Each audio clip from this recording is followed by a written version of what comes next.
Salut à tous, le relais de la flamme est aujourd'hui dans la Marne sous un ciel gris mais qui n'a pas empêché le public de répondre présent depuis 9h ce matin où la flamme s'était lancée depuis Vitry-le-François. D'abord face au centre nautique La Salamandre, une arrivée sur la place d'Armes 45 minutes plus tard. Une ambiance de folie par les 5000 Vitrias présents pour acclamer les 15 relayeurs comme vous le voyez sur ces images et toujours des témoignages de joie pour les visiteurs et les porteurs. Écoutez. C'était un moment à pas manquer, c'est exceptionnel et autant de monde que ça, c'est formidable. Ça vous a fait plaisir aujourd'hui de voir la flamme à Vitry-le-François ? Oui. Elle était très belle. C'est émouvant quand même parce que ça arrive une fois dans sa vie quoi. C'est émouvant, puis en plus c'est Vitry, c'est pas forcément une grande ville et c'est cool du coup de voir passer la flamme olympique ici. C'est encore dur de trouver des mots, c'est un peu un moment hors du temps qu'on a vécu. On fait que 200 mètres, mais comme on se racontait avec les relayeurs, c'est vrai que c'est un moment qui nous paraît à la fois très très long, et en même temps, quand on remonte dans le bus après, on est en mode « Ah ouais, c'est déjà fini ». Il n'y a pas vraiment de mots pour expliquer ce que j'ai ressenti, c'est un moment magique. Très fier, franchement c'est unique au monde, et franchement c'est magique. C'est magique comme tout, et je suis très fier de pouvoir porter ces flammes. Des animations sont prévues toute la journée, mais certaines prévues à Vitry-le-François sont annulées en raison de l'orage d'hier soir. Les installations mises en place par les services techniques Vitria ont malheureusement été arrachées rendant la tâche alors compliquée en plein milieu de la nuit pour les agents techniques.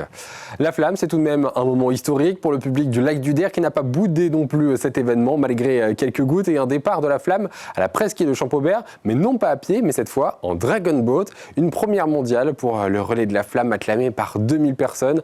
Un bateau alors conduit par les Dragon Ladies, un collectif vêtu de rose pour sensibiliser à une cause, celle du cancer du sein.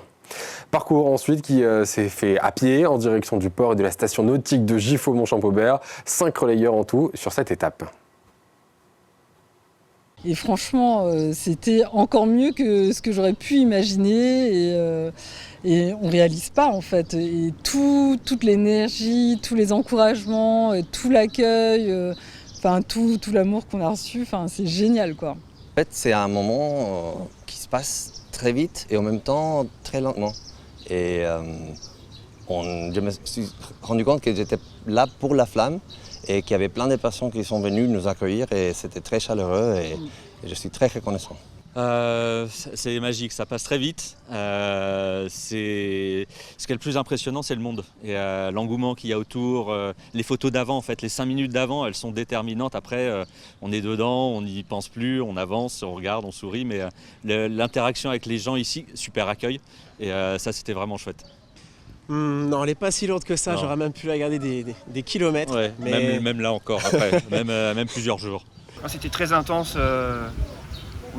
J'ai pas eu le temps de réfléchir, j'étais dans l'instant et puis j'ai juste pris conscience que je portais la flamme et ça a été assez exceptionnel. Alors moi je suis professeur d'histoire, je suis coureur, marathonien, alors forcément porter la flamme des Jeux Olympiques pour avoir été moi-même à Olympie il y a quelques années, c'est se dire voilà, je l'ai vraiment vu de près et je l'ai tenu. Et voilà, c'est la fin pour nous de la couverture du relais de la flamme dans la Marne en raison de nos limites médiatiques. Mais vous pouvez retrouver la suite du parcours à Châlons-en-Champagne, à Cézanne, à Épernay, à Sainte-Ménéhould et bien sûr à Reims, ville célébration aujourd'hui. Notre site internet est celui de France TV 2024. Aujourd'hui, pour le jour d'élection législative également, vous retrouvez les points de situation et de participation toute la journée sur notre antenne, nos réseaux sociaux, notre site internet et notre application mobile. À bientôt.